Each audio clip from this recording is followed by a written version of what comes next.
Hello, IML students. Today we're going to talk about the 3 types of analysis.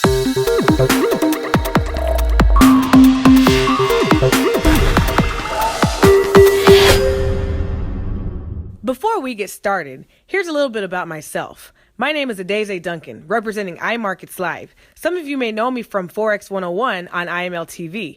Also, I was an educator for 10 years, and now I'm here educating you on the facts and methods of Forex. In order to get started on this journey, you need to remember one thing and one thing only. I am a student, always. This is very important for you to remember and to remind yourself of often. You will hear me use this phrase frequently as a reminder that you are a student that is learning a skill that will pay you for the rest of your life. Make sure that you take your time and learn what you need to learn. Pace yourself. Do not compare yourself to anyone else's progress. Always keep a winning mind frame, and you will do very well in this industry. Upon finishing this video, you should have a very good understanding of the following questions. Read through them quietly to yourself. As you are taking notes, make sure to pause this video in order to answer these questions. One of the first types of analysis that I'm going to talk to you about is technical analysis. I'm not going to get into any of these in deep detail, not right now, that's to come later. But right now, what you need to know about technical analysis is this is the type that is used by traders to study price movements. It's more it involves more of a technical, that's why they call it technical, but it involves more of a technical, scientific even, way of studying. You're actually looking and drawing and looking for patterns. You're drawing lines. You're using different tools to mark, and make notes of where you think price might go. Traders usually study historical price movements. In other words, they like to look at the past to determine where price could go. This goes back to looking at patterns. So anytime you see price getting marked up or charts getting marked up, they're talking about technical analysis. Technical analysts typically like to use things like charts, indicators, price patterns. So all of this, drawing up your charts, support and resistance, all of that, those are tools of technical analysts. People that like to use Fibonacci tools, all of the, all different types of tools, indicators, Bollinger Bands, moving averages. Those are all things that we'll get into at another time in more depth, but those are all tools of a technical analyst. What we teach here is mostly skills in technical analysis. It's very powerful. It's very useful. It leads to very high probability trades. On its own, it is capable of finding high probability trades. So that is what we teach. That's what technical analysis is. It's typically you drawing up your charts. You would actually have to look at a chart to find out to make your bias.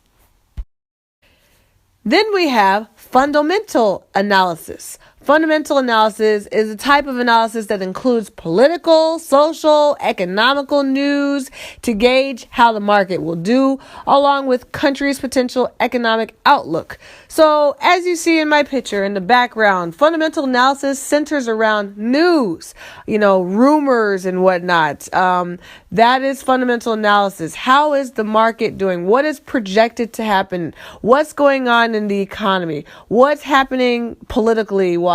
What's happening socially wise? What interest rates are going up or down or all around? How is the unemployment looking? How is the shopping looking? All of that good stuff. All of that has to do with fundamentals. All right. A lot of times, if a country is not going to do well, then their currency shouldn't do well. If their country is doing well, then possibly the currency will do well. Fundamental analysis alone is not going to be enough for you to be successful. You would want to pair fundamental analysis with technical analysis to be successful. It is not going to lead you down the path of, milk and honey if you do it by itself. But it's very helpful, and it can give you a lot of insight in what the charts are doing. So using them in conjunction could be very beneficial to you. There are various tools that you can use to help you or assist you with your fundamental analysis. Some of them are checking out Bloomberg TV. There's an actual TV station for Bloomberg, or you can go to Bloomberg.com. They also have an app.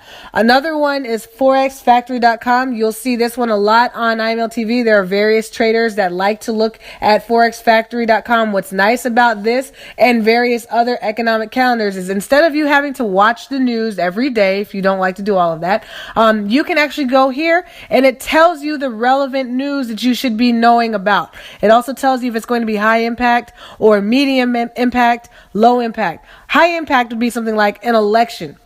Or if a certain major leader of a country is speaking, that can be high impact. Or interest rates being raised. Those are high impact. Why? Because those are going to affect the actual market a certain kind of way. Low impact news is not going to really affect the market. So this is what a lot of people use to determine how, when, or if they're going to trade for the day. Not everybody uses fundamental analysis, and there are people who are extremely successful without using it. But there are others that swear by fundamental analysis. So this is just something that you decide, you figure out where it works for you. The last type of analysis that I'm going to talk about is sentimental analysis. I don't even really know if this is a real analysis, but it's kind of lumped in there. I'd say it's lumped more into the fundamental side. This is the overall feeling of the market. So for instance, if, a currency's, been evaluated, let's say there was an election. Let's use the U.S. election as an example. In the U.S. election, when we had a president, when there's a switch in the presidency, then the market can react a certain type of way. Now, here's the deal. The fact is we had a president be elected. Now, what you do is you watch and see, well, how is the market going to respond to that?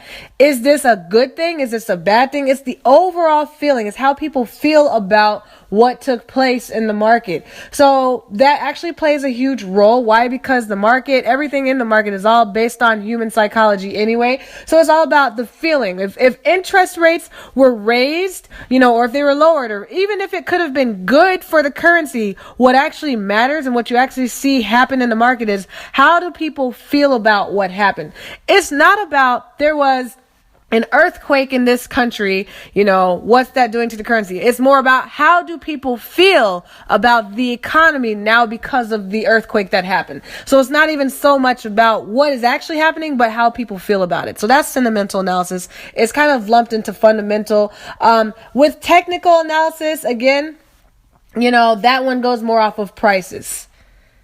You should have a very good understanding of all three types of analysis now. Technical is more based off of price patterns, charting, using lines, using different tools. And with technical analysis, you can be successful just doing technical analysis. You actually can. There are many different types of traders that are extremely successful with just technical analysis. They study all kinds of things like wave analysis, which is all technical. Then you've got fundamental analysts. These people swear by, they're, using economic news to drive their trading. Depending on the type of style you adapt, you're going to want to use fundamental and sentimental analysis in your strategy.